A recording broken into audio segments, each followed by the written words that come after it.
I hope that is working for everybody. Okay, good. I feel like I learn something new about Zoom every day. So screen sharing is something where I think I might have a little bit less experience. So thank you for your patience and welcome to this morning's session. I'll let my colleagues start and introduce themselves. All right. Hello, everybody. I'm Dan Berger. I'm an immigration lawyer in Western Massachusetts. And we started doing something like this, advising in an era of uncertainty, as a NAFSA blog in 2017, and it's still necessary. So look forward to talking to everybody. Good morning, everyone. My name is Janet Ray. I'm the Director of International Student Success at Providence College, at least in my capacity here today. I want to thank you all for joining us. I'm sure we're all dealing with the same things. We definitely want to share, what we are experiencing, as well as hear from you guys, what you are doing in terms of advising during these uncertain times. So thank you all for being here today.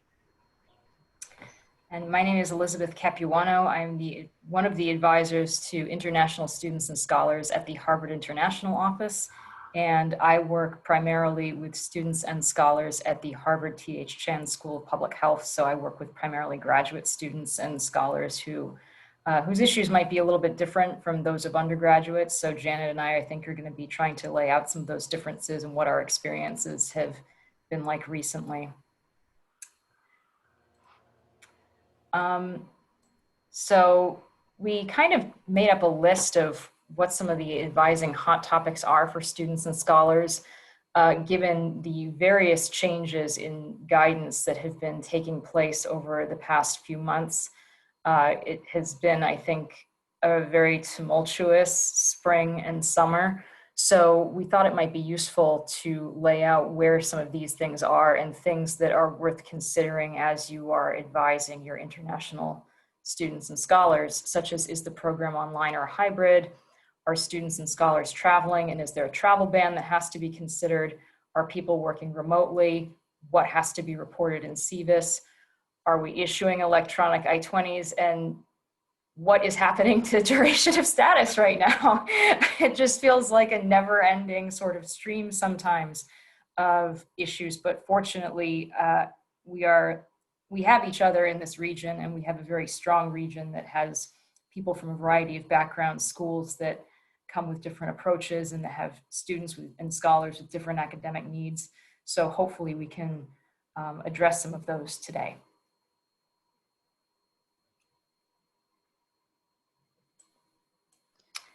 I thought it would be useful to talk a little bit about the DS rule, and I'm sure Janet and Dan will want to weigh in on this. This is just an outline of some of the information that was included on the NAFSA page about duration of status.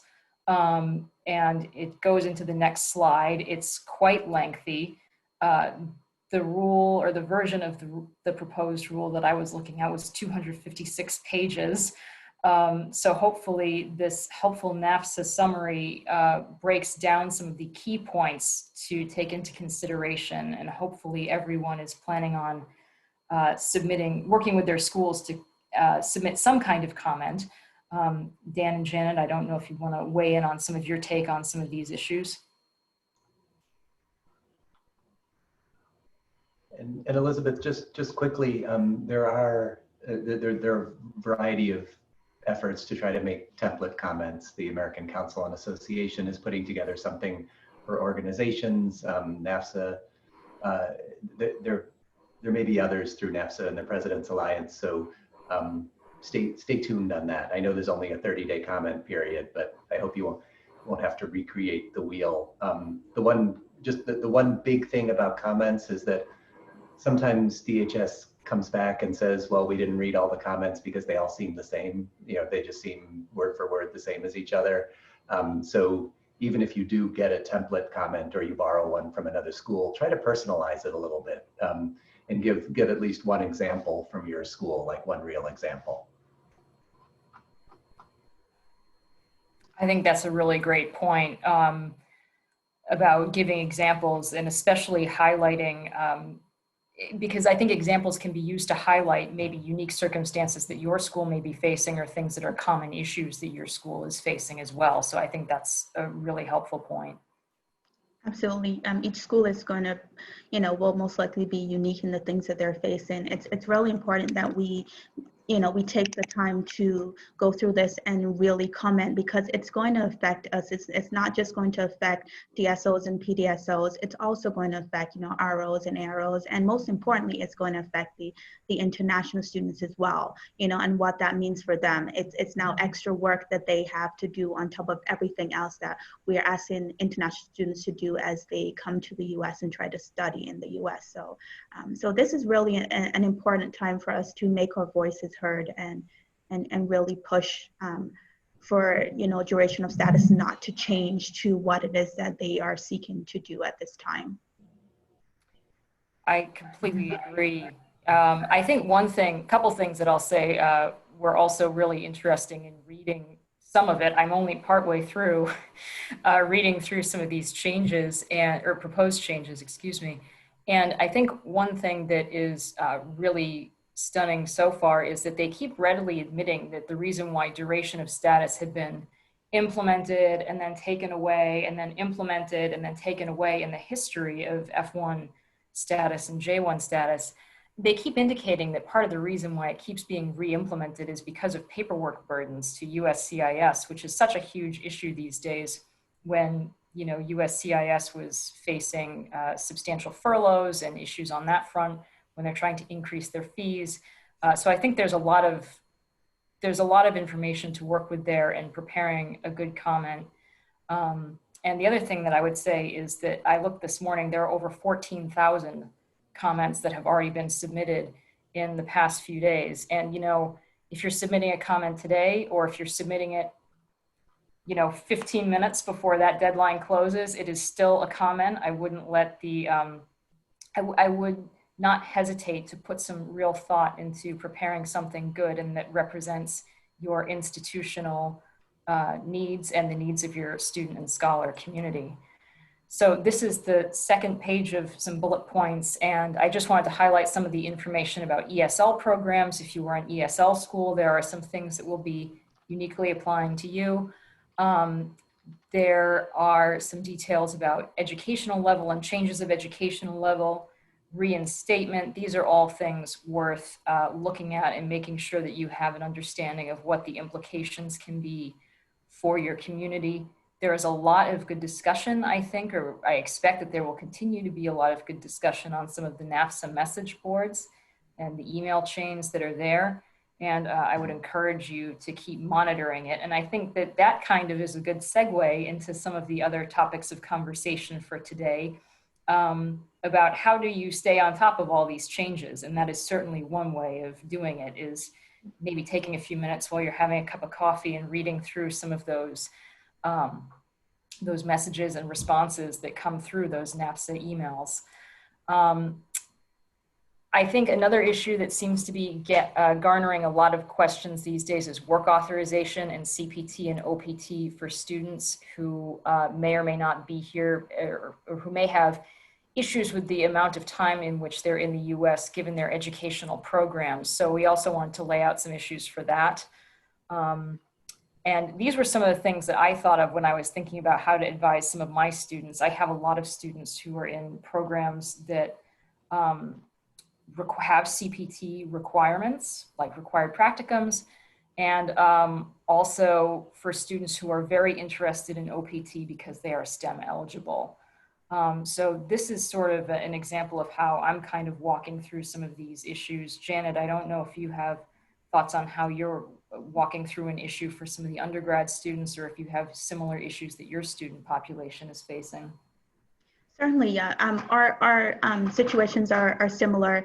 We have undergraduate students who are trying to decide, if they're studying remotely, if they can do CPT while they are remote.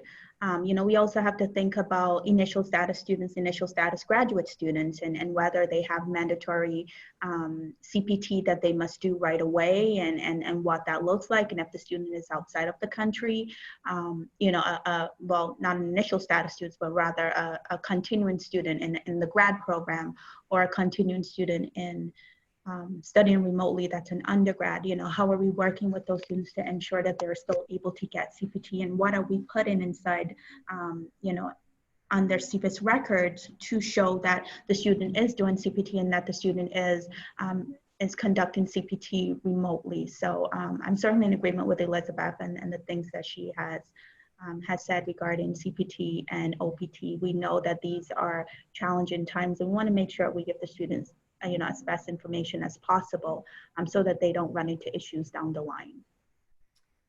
Right, and I would also, I completely agree, and I would also add, yesterday I was working through an issue that I had mentioned at the beginning, whether or not someone was subject to a particular travel ban. And sometimes I think it helps to think about these things sort of like a decision tree, and you may need to think about a way of kind of laying something out for yourself like that as you're walking through these issues, just because sometimes I think we get so caught up in what documents does a student have, what status are they in, what academic program are they in, that you kind of have to get back to basics with it. And sometimes just taking the time to lay out the information in a different format might be really useful. Even if you're just taking it on a piece of scrap paper or something like that, it doesn't have to be anything very glamorous, but sometimes just taking a step to do that might be useful as a tool, and it might help you get to something better that you can use with more frequency as time goes on. So those were some of the issues that I'm certainly taking into consideration with CPT, and I have a phone call with one of my programs about some of this information on Friday morning, so I will probably be going back to it then. Elizabeth, I also think another good thing too is to really take a look at what your school is doing for CPT and see if you need to make any updates to it now, especially with everything that's going on. Who are you, are you working with the registrar's office, or who's the person that you work with regarding CPT? You may want to take a look at what you have and make sure that it's up to date and it's correct, so that you are following the, the regulations, but you're also making sure that when you send a form or information to the student, that you're providing them with correct information.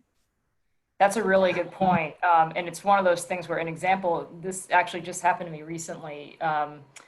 The School of Public Health has a number of different master's programs. It's very different from some of the other Harvard graduate schools in the sense that there are different types of degrees that are offered, and some of these degree programs are managed directly by academic departments rather than having one centralized like master's program office.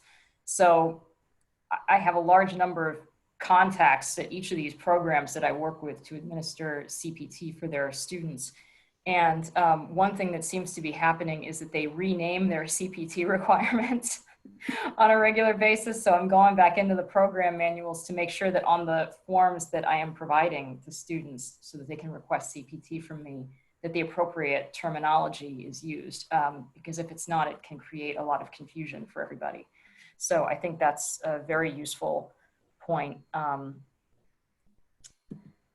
And then with respect to OPT, again, I think when I think back to when I first started advising international students and scholars, and whenever I had a question, some of the people in my office were really great about saying, what do the regs say? And I think that that's always just such a useful place to start on some of these issues. And then again, kind of considering some of these other questions, as a student, a graduate, or a graduate student, initial status students are certainly facing unique issues compared to some of their continuing student counterparts in light of the current SEVP guidance, reviewing prior periods of approved OPT, at what academic level were those periods approved. And then to Janet's point about CPT, certainly reviewing OPT materials and information on your website is crucial. Because there is that new 765 that will be required for an application that is postmarked after October 2nd. And there is, I think we'll probably have to revisit this issue of the fee increases in light of the stay that was just implemented. So, taking a look at that, I'm sure that our office will be revising all of our information. It's very frustrating, but all I think you can do in some of this is your best to make sure that you're providing students with accurate information and understand that these types of changes are kind of the way of it these days. And I just want to thank you all for putting the notes inside the chat. And it's great that you guys are sharing the information that you have regarding the fee increases and information on OPT, as well as information on the duration of status. I saw that Dan has posted some stuff, so keep it coming. We appreciate that you guys are sharing the information that you have, because it certainly makes it easy for everyone and more comfortable for people who are trying to figure out exactly what's going on. Another thing to note about OPT is also, if students are planning to do pre-completion OPT, because, we're seeing more students are trying to do that because, they're experiencing hardship. So what does that look like, and how can you assist the student? How can you provide them with accurate information? How can you provide them with information on the length of time it may take for them to get approved for pre-completion OPT, or even the fact that they may not even be approved based on what they submit at that point in time. And Dan, I don't know if you want to say something about the fee increase or anything like that. Yeah, I think the fee increase is I mean, it's good news that the fees are not going up, but it is a great example of exactly why we're having this session. Because, for example, in the scholar context, we've now spent the last month or so having detailed discussions with people about whether they want to apply for a work card or a travel document with their I-485, because starting October 2nd, it was supposed to be a lot more expensive to add on a work card or a travel document.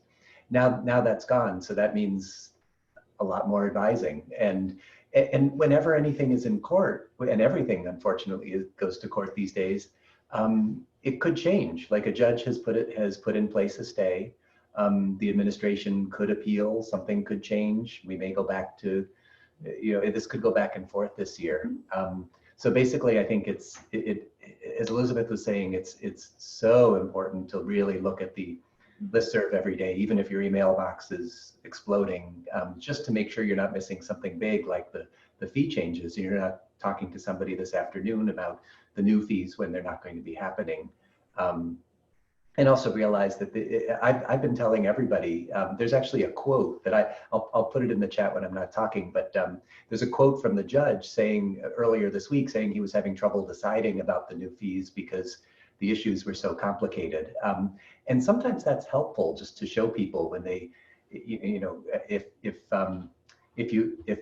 your students and scholars and departments get frustrated with you because you can't give them a straight answer, you could try to explain, simply why that we're not giving you a simple answer because the answer is not simple.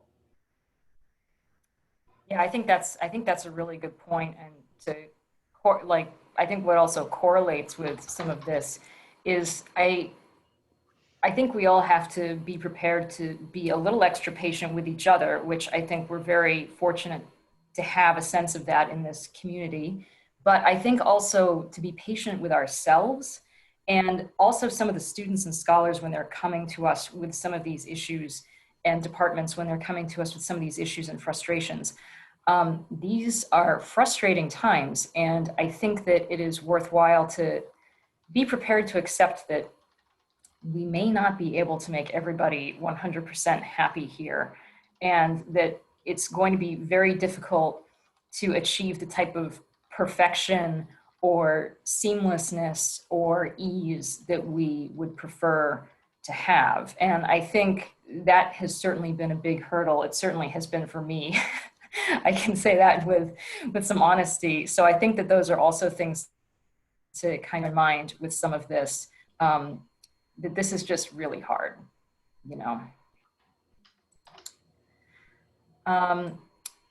So that kind of brings us to this. What can you say to someone who is coming to you for advice and you don't know the answer?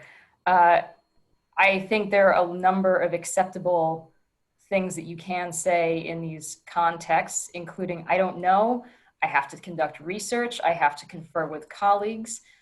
These are all things that are very honest, and in a lot of meetings that I have been having with people, I have been very forthcoming with them, explaining that some of these decisions are made at levels that are far beyond where I sit, that these involve people in different administrative offices, that, you know, we're providing insights about how information impacts international students and scholars, but there are other considerations that have to be made as well. And I've tried to provide some examples of what some of those considerations are. But I firmly believe that being as straightforward as you can with students and scholars in these times can really be useful, because it can help them set some expectations. And the other thing that I think is important to remember in some of this, especially for students who are remote right now, is that they are not getting the same sense of an experience as other students are at your institution. For example, immediately before this call, I was on another call with a group of academic administrators at the School of Public Health and some of their students who are experiencing some unique issues with remote learning. And they kept saying, why can't the school, you know, set up this hybrid program? We don't understand why this is not something that you can do. This should be feasible. And they really seemed to be emphasizing that this was something that the school should be able to control. And at one point, one of the department administrators or the academic administrators piped up and said, look, our buildings are very different than they are from other Harvard buildings. These buildings are connected by 3 distinct walkways that represent choke points where people can't safely socially distance when they're walking between the buildings. There are issues with the way the bathrooms are laid out in these buildings and where their locations are. There are issues with ventilation in the buildings. You know, when you're in some of these buildings, I can attest to the fact that, like, it's kind of like being on a 2-lane road. So you're kind of walking through some of these hallways single file, and students are missing all of that. They just don't understand it because they're not here. So those are some of the things that I've been seeing in some of my conversations that I've been trying to take with me to other types of advising settings in my discussions with other people.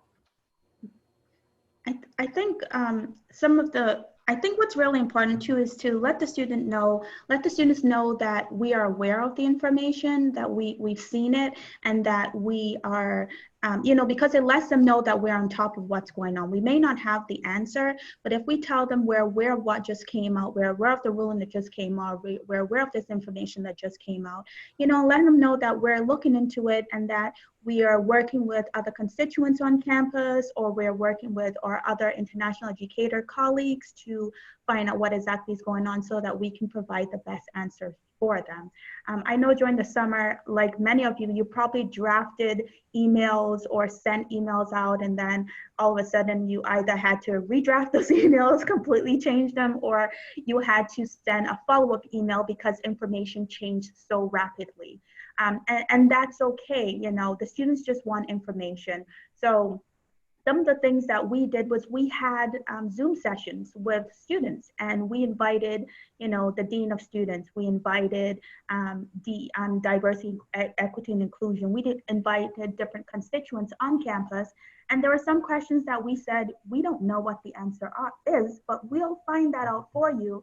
And we'll have Janet send an email to you with a breakdown of all the questions that you asked. So we wrote the questions down and we said, we don't know the answer, but we will find out for you, or we'll try our best to get those answers for you. And then we'll send them out in an email with all of the questions that you asked. So it's okay to say you don't know at that point in time, and let the students know that you're working on the answer, and they appreciate the honesty, as Elizabeth said, it's best to be honest with them, and it's also best to not overpromise anything, because, the chances are is that you may not be able to provide all of the information that they're looking for.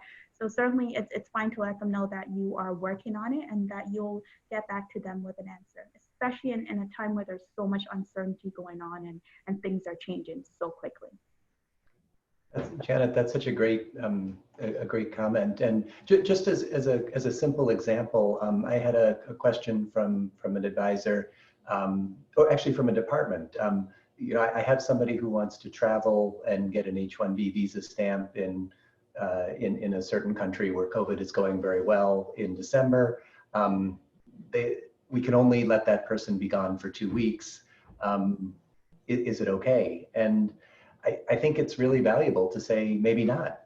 You know, it's really hard to predict what the COVID situation will be like, whether there'll be delay getting the visa stamp.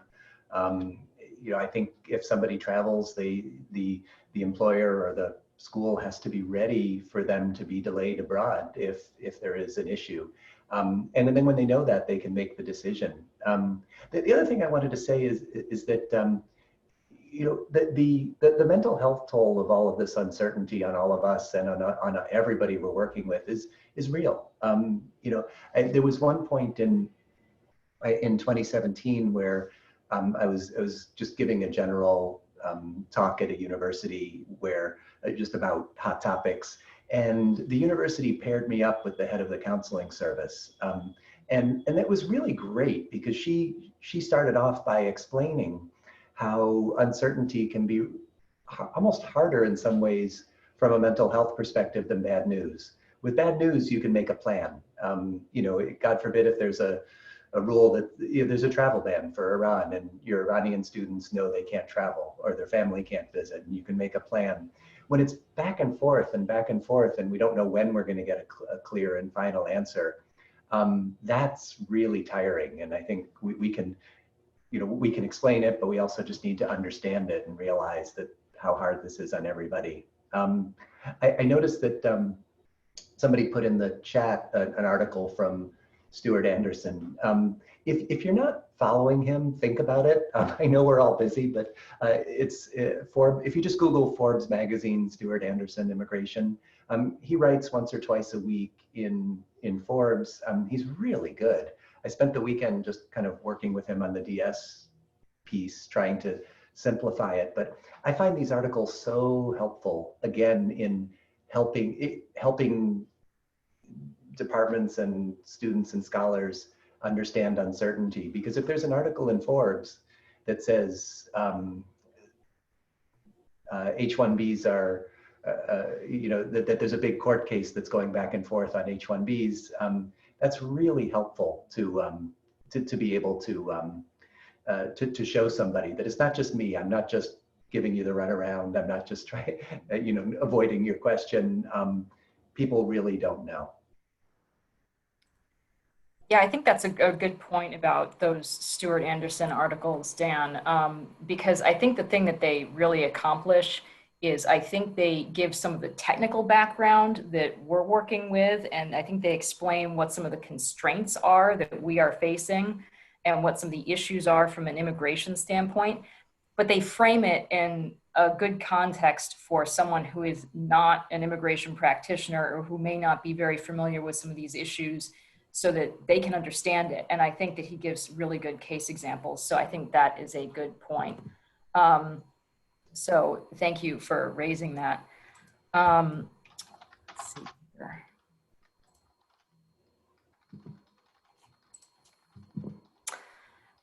Dan, do you want to talk to the difference between advising students and scholars and legal advice and where some of that line is? Because that can also be a really stressful thing for people these days, because it's hard, I think, to remind yourself of where that boundary is and that you still have to adhere to it in light of all these complexities when, you know, you may be trying to help someone and do the right thing and give them information. Right. No, it's a really good question, and there's no easy answer. When I became a lawyer, there was a part of the bar exam was a 50-question multiple choice ethics test, which I guess I got a passing grade on that because it went through. But you know, legal ethics and what's advising and what's legal advice is complicated and something you need to keep talking about. I think that the first bullet point here is really key. You want to make sure that wherever you are drawing the line of what kind of advice you feel comfortable giving is really cleared with your general counsel or outside counsel if you don't have an in-house counsel. and your supervisor. So you have buy-in. If you don't know your general counsel or your outside counsel, set up a meeting at some point. Have your supervisor coordinate that, because in the end, legal decisions and where to draw that line is going to be in part a matter of school policy. And in the end, the decision is going to be based on how much training you have, how comfortable you feel, what your workload is, and what your risk tolerance is for giving advice. The bottom line is that immigration is based on laws, and so giving advice on immigration can be the unlawful practice of law if you are not a lawyer. Now, as a DSO, as an RO, as an international scholar advisor, you may have a limited role in advising on the types of visas you deal with, so F1s, J1s, H1Bs, and so forth. There is some old INS guidance that suggested that it was the practice of law even to advise on what forms to submit. So, arguably, so one clear line that I've heard at NAFSA conferences, which I think is kind of conservative, but I think it helps to explain the issue, is that if somebody from the school is signing the application, if it's an I-20 or a DS 2019 or an I-129, an I-485J, an I-140, if it's something the school is signing, then you can do it and you can advise on it. If it's something the individual is signing, then I think you want to at least have the conversation about whether you're going to get involved. Are you going to help out with an I-539 form for H4s or F2s or J2s? Are you going to help out with I-765s, with I-485 personal applications for green cards? And make it really clear. Again, everybody draws the line a little bit differently, but it should be well thought out and it should be discussed with all the relevant players at your institution. Do you feel some schools will just hand over the form? Some schools will write up a little self-help checklist to say, well, here's an I-485 form, here's what it's for. And some just say, we're not touching this, we don't have time, we're not trained in this, and go get a lawyer if you want. For students, hiring a lawyer is always an extra expense. If you have people who have limited means, like students who don't have an income, for some basic forms, there's free legal help around. If you go to immigrationlawhelp.org, you can look there are clinics, immigration law clinics that can help with some basic applications for people who have low income. But I think, again, not to repeat myself, but I think what's so important is to have this conversation, to have buy-in from everybody above you about where you're drawing the line, and to revisit this conversation periodically. General counsels change, supervisors change, school officials change, and the world changes. And so I would revisit this conversation periodically. Other thoughts from Janet or Elizabeth? Yeah, I think, I think the point about some of this information evolving over time and the way that you approach it may evolve over time is really important to bear in mind. I think other things that have changed, for example, for our office and have shaped our OPT advising have been the fact that a number of programs that we have changed their SIP codes so that there are now substantially more students who are STEM eligible.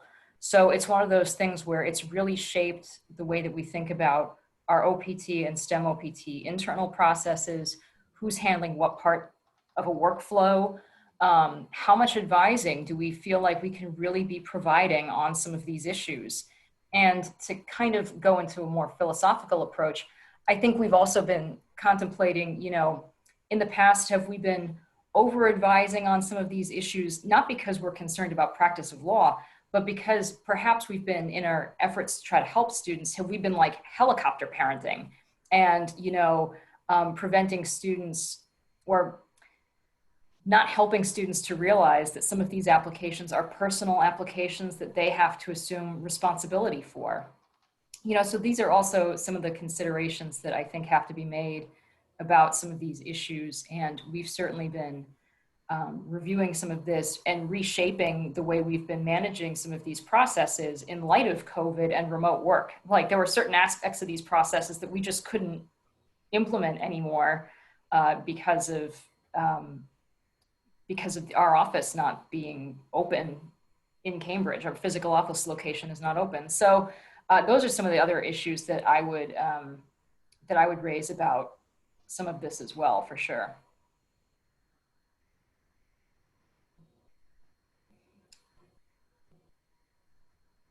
I think that probably does it on this topic then. Yeah. For the time being. So, the Office of General Counsel, we talked a little bit about this. Janet, did you have anything to add, or should I move forward with the next slide? I just, in terms of General Counsel office, I don't know about you guys, but certainly at my office and at my institution, it was a relatively quiet office. It was an office that I really didn't have a lot of contact with, you know, and then, you know, COVID hit and all these changes happened and they were brought to the forefront. They have become, you know, our best friends. They've become the office that, you know, that we reach out to in terms of uncertainty, because they're the people that have the legal background knowledge to be able to assist us and to protect the institution, you know, when we're uncertain about certain things.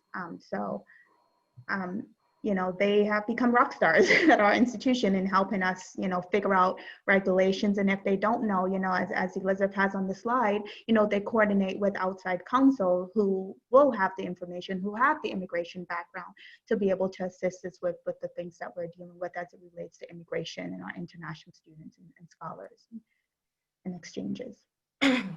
Yeah, I completely agree. And I would say that at this point, we are having regular meetings with our Office of General Counsel on a number of issues, including, you know, what would hybrid programming look like? What do they think of the current policy? You know, it's restricted to the fall. At what point, where are we with some of this? We haven't heard from SEVP. What should we be thinking about in planning for the spring? So they've certainly been involved in those discussions about issues of I-9 compliance, employment issues for our scholars. They've certainly been more involved than they have been in the past. Oh, and also export control. That was the other thing that I wanted to mention. That's also been a hot topic, I think, for us because of our large scholar community. So I think that touching base with them, and if you have questions, working on establishing some kind of regular contact with them would certainly be advisable. Another piece to mention too is also when, you know, when institutions are signing on to petitions that they have going around regarding immigration and changes, you know, the General Counsel office is certainly the first office that you want to work with to ensure that, you know, what does this mean for the institution and what is the liability to the institution if we, you know, if we sign on a petition that other schools are moving forward with, what does that look like? And, you know, and what does it mean for the institution? I work at a Catholic institution. How does that what light does that put the institution in if we sign off on a petition or, you know, or something that's going around? How does that bode for the institution and the type of institution that we are? I think that's also a really great point, Janet. Thank you for raising that. So where else can you go for help? I think one thing that has been very interesting, and I've been trying to view this as sort of a silver lining in some of the issues with COVID, is that it has brought international students into some discussions with other campus offices in a pretty forceful way. At some of these meetings that I've been attending, there have been people that I had never met before who are suddenly coming to me asking questions about F1 and J1 status or scholar statuses like H1B or O, which we occasionally do. So these are some of the people that have been very much involved in some of our discussions. And I would like to highlight one at the very bottom, that I mentioned, government and community relations. I think at this point, any type of office who is assisting with government affairs or federal relations should certainly be involved in some of the conversations that are happening about DES and some of those proposed rule changes that are being faced. I think that this list could easily be expanded, and I know Janet had asked me to include athletics on here, which I am realizing that I did not, so I apologize for that. That's my mistake. But Janet, do you want to talk about how some of those offices have been working in your conversation with you? Absolutely. And what I do want to say, it's now more than ever, is really important that we put, the International Student Office at the forefront, the Scholars Office, whatever the case may be, and let people know that we are in times where it's really important for them to be aware of what's going on with our international students. At the institution I'm at, when everything was happening with trying to decide about COVID for the spring, I was asking a lot of questions and nobody could give me an answer. What are we doing for our international students? Here's the information that I have. And I was talking to the VP and he was like, oh, I'll pass the information on to the continuity task force. And there was a subgroup, which was initially the access, inclusion and diversity group. And then by me asking all of those questions, by me breaking down the door and saying, hey, this is not fair that you have all of this information, you have nothing for our international students, and our international students are a valuable part of our community, then we need to be brought to the table. So that's how I became involved in the committee group on campus. And we came up with a lot of great ideas about how are we assisting our students, not only for the spring, how are we assisting our students for the summer, and how are we assisting them moving forward? What if the institution has to close again? Are we going to assist students with plane tickets? Are we going to make sure that they're able to stay on campus? Are we going to make sure they're able to have food? All the things that they don't necessarily think about for our international students. So by me being part of that committee, I could ask the really hard questions that they weren't able to answer, but then we were able to find a solution on how are we helping our international students moving forward? How are we providing mental health information to our international students, right? How are we making sure that they feel safe enough to come here? They feel safe enough to be on campus. They feel safe enough if they're athletes to work out. And shifting to the athletic part, so with us being a Division I school, most of the time our international athletes will go directly to their coaches and they'll ask their coaches questions, and the coaches would then ask me the question. I was almost like I was the middle person between our athletic department and our international student. So it's really about bringing the athletic department together. And what I did was I did a Zoom meeting with all of the coaches, the entire athletic department. I think there were probably about 40, 50 people on the Zoom meeting. And I really answered all of the questions that they had regarding, what does it look like for athletes who aren't able to travel to the institution? What does it look like? Can they go to another country and be able to enter from another country and get into the US? What if they can't get their visa in time? What if we need to make changes to their I-20? Are we able to send their I-20 electronically? So they had all of these questions because they wanted to know, but they also wanted to inform their international students, so they were giving them the correct information. So really building a partnership with the athletic department helped a lot because I became the first point of contact. They would have the students reach out to me. And what I did was I copied them on emails. I sent any emails that we sent out to international students regarding what was going on, as a whole, not just for the institution, but in the US as well. I included them as part of that email so that they were aware of what was going on. So if the students did have questions, for them, they could say, well, here's what I read. You can reach out to Janet regarding this information. So it's really about building really strong partnerships with the athletic department and helping them realize that, we do want our athletes to be here, our international athletes to be here, but there are certain things that they need to do in order to be able to do that. And here's how we can help them, and here's how we can help you. I think those are some really important points about the way that it can be very easy to become like the middleman in some of these conversations. And that has certainly happened to me, especially on the scholar side of the house, with departments contacting me on behalf of someone instead of that person contacting me directly. But what it has led to now has been some good contact with our postdoc association, who can also be a really valuable group of postdocs. And there's such a large number of international postdoctoral fellows that we have that has proven to be really valuable for me in that context as well. So the other office that I've been pretty heavily involved in lately has been the Office for Career Advancement, because they tend to get a lot of inquiries about summer internships and CPT eligibility. So we've been trying to work together on some of those issues. So, you know, I think this is a good opportunity to kind of revisit some of these relationships that maybe you've been wanting to develop, and trying to make some of that happen so that additional student services can be provided, and that you can at least say to people that you want to be available to students and be able to advise directly on some of these issues.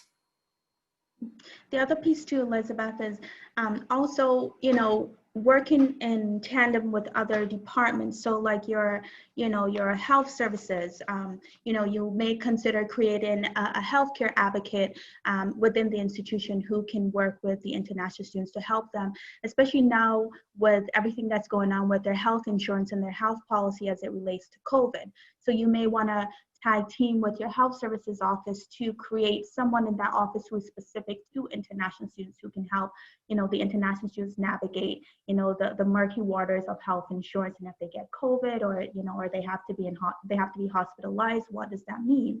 You know, and also maybe having someone on your care team, your student affairs team, that can work specifically with the international students as it relates to their mental health, you know, and having those conversations with your counseling office regarding, you know, checking in with students to see how they're doing, and making sure that they're okay, that they're taking time for themselves, you know, that they're attending classes, that you know, that they're talking to their friends and their families, especially during this crucial time that we're dealing with.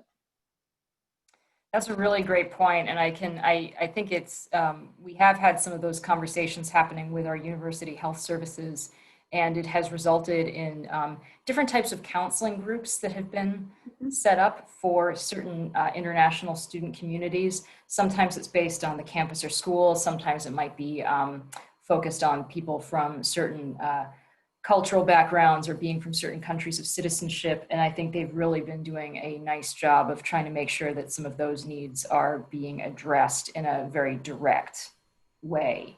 So I think those are all really good points to bear in mind.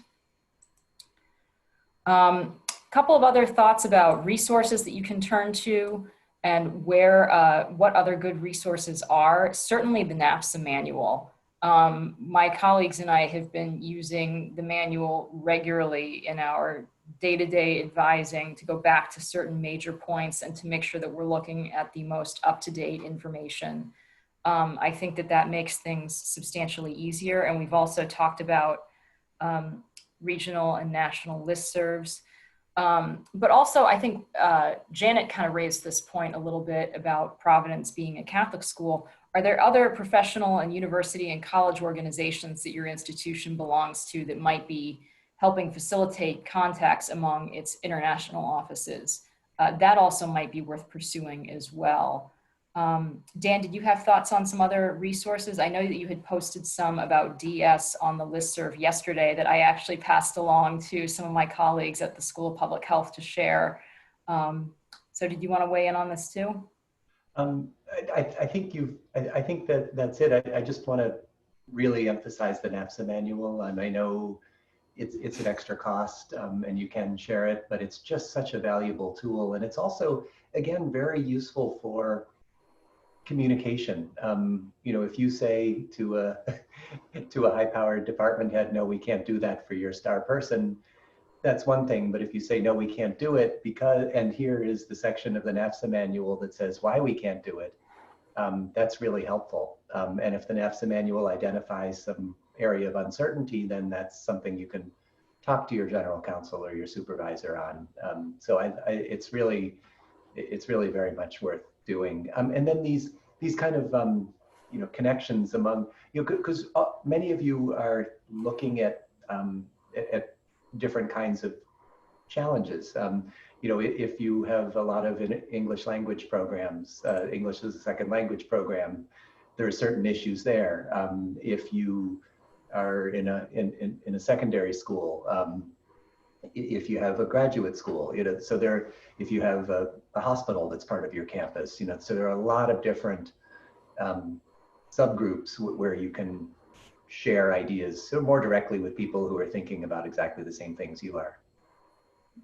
The other piece too is, if you feel like your office is not in the position to be able to afford the NASFA manual, you may want to consider, seeing if you can pull money from other departments, maybe $50 from one department and $50 from another department. And, you're showing them the importance of the NASFA manual, because now it's really important, to have this information to assist the international students. So how about your diversity and inclusion office, right? Because international students are part of that office as well. So how about reaching out to that office and saying, hey, the NASFA manual is really important. It helps us to do the work that we do with our international students. Would you consider maybe, giving a portion of money towards us having the NASFA manual to be able to effectively assist our international students?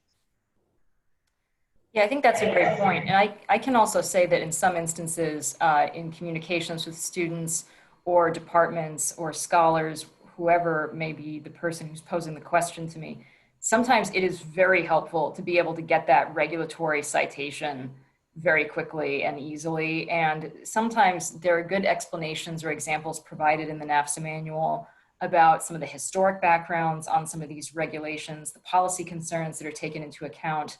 And sometimes being able to copy and paste something from that manual into the body of an email can just be an invaluable time saver for you.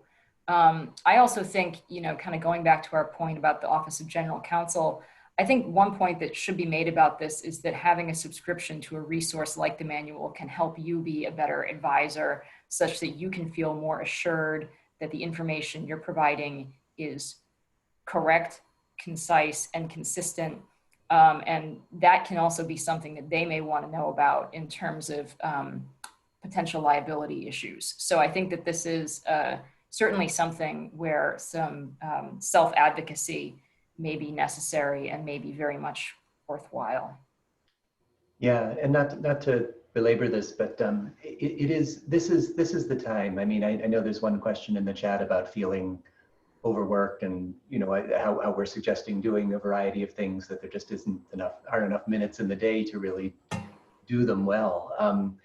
I know it's easy for me to say, but if you're feeling that way, express that if you can. I know institutions, especially during COVID, have budgetary challenges, but the risk of making one little mistake or giving one little piece of bad advice is huge for students. The liability for the school, the effect on the student's life, the effect on the student's ability to work in the United States, and I think this is a moment where immigration is so much in the news that I hope people will listen. And one thing, somebody had mentioned in addition to the manual, one of the great things that NAFSA does is create pages on issues. So there's a page on the DS rule that was earlier in the chat. And if you look way at the bottom, the federal government actually says that they estimate that for J1 and F1 advisors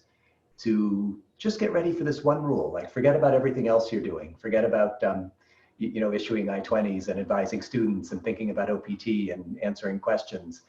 They're saying just to get ready for this one rule, it would take 8 hours to complete rule familiarization training, 16 hours to create and modify training materials, 16 hours to adapt the proposed rule system through the campus, and that's 40 hours. How many of you have an extra 40 hours this fall to do anything? So, this is one example of where it's good to try to advocate, if you can, for the staffing you need to do an A+ job, which is really what's needed right now. And you can also, network with other schools your size and try to see what the advisor load is for a certain number of students.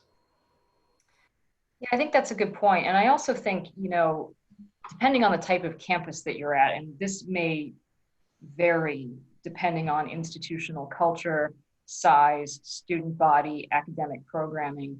You know, for a lot of schools, international students have been just such a critical part of the community. And I think that that's worth highlighting at this stage. And to Dan's point about errors and issues for one student in one case becoming a problem for that person, we also know very clearly that students talk amongst themselves. You know, you hear certain things, you can tell kind of sometimes that things are like almost like a game of telephone. You know, how many times do we get emails where someone says, well, my friend told me this, or, you know, I have a friend who's at this school who says that this is the way they're doing things there. And I think that those are also things that are worth bearing in mind and sort of contemplating as you're preparing for some of these serious conversations with people who are stakeholders in the international community on your campus. So I think before we wrap up, we also wanted to hit on some issues of self-care and the importance that it has. I think it's been really hard to do a lot of some of these things, but I think it's been taking on a new sense of importance as we've been moving through these difficult times. And I think it's something that we really have to take seriously because it is so easy to feel so overwhelmed, and depending on the type of school that you're at, to feel alone in some of these issues. But that's not the case. And these are some things that we talked about and that we thought would be worthwhile to mention, including really trying to make sure that you're not working 24/7, even though that's something you hear about on the news, that people are working a longer day. It's hard to accommodate people in different time zones, but I think being honest with people about when you're responding and being consistent in some of that can be useful. One thing that the HR offered at my institution is a mindfulness app. They are offering 10% happier.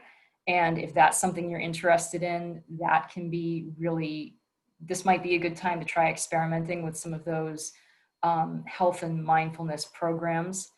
And like we said at the end, you know, remembering that it's okay to say that you don't know and trying to take some of that pressure off yourself. And just remember to breathe, that, you know, it's going to be okay. You know, at the end of the day, there's only so much you can do with everything that's happening. So take time for yourself, you know, take a mental health day, you know, that your employer may call it a sick day, but take a mental health day for yourself. You know, you need time to recover. And, you know, if you are not taking time for yourself, how can you take time to assist international students, right?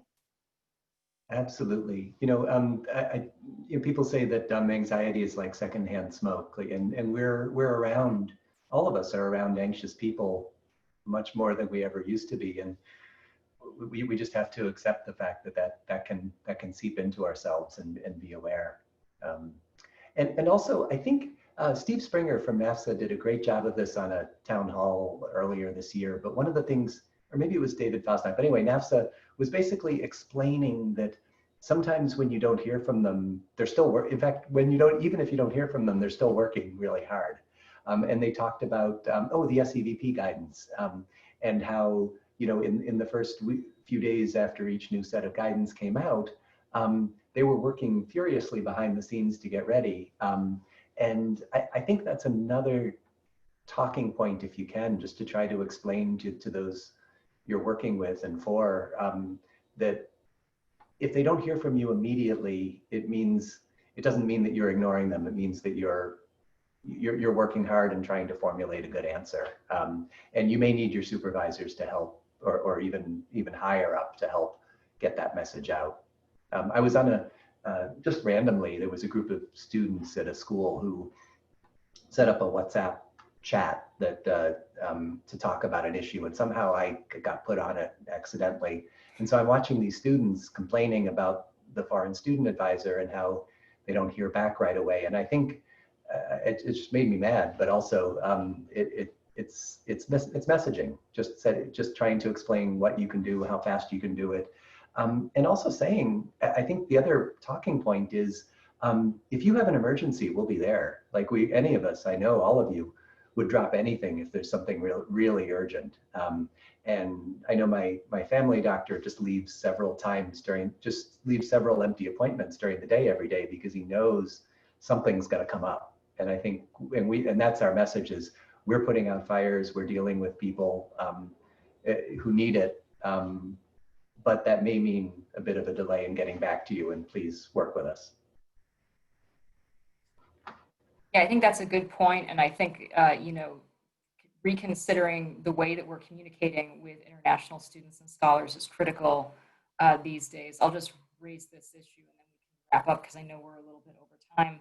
But, I think there is a need for instant gratification, which has probably been brewing because of access to information on the internet. There are a whole number of complicating factors in some of this that have shaped student expectations. So I've been doing walk-in Zoom meetings for people, and I think that seems to be working out pretty well, because then they can, stop by at a time that's convenient, they can talk to me, and then they get the answer they need, and then everyone can move on. So I think some of those mechanisms are also worth considering, and it might be helpful for students because they feel like their anxieties and concerns are being heard very quickly, and then you have one less email to respond to. So just a thing that I would mention on that. But I don't want to keep everybody because I know we're a little bit over, but I'd like to thank everybody for attending this session, and we appreciate your comments, and we hope that you'll be in touch with us and everybody else in the region as some of these situations evolve. Thank you all so much for attending the session. Thank you for all of the helpful links that you put in the chat. I certainly have a lot of information to read, so thank you guys so much for that. And thanks to my co-presenters as well. Thanks to the three of you for a wonderful session, and thank you everyone for joining us. I'm going to drop a few more links in the chat for upcoming programs to check out the sponsors page for the conference and our Facebook page too in Region 11. We've got some fun stuff going on. So hopefully we'll see you all soon at a conference session in the future, and I hope you have a good day. And thank you again, so much food for thought. This was a great session. Thank you to the three of you. Virtual claps. Thank you. Bye, everybody. Thanks, everyone.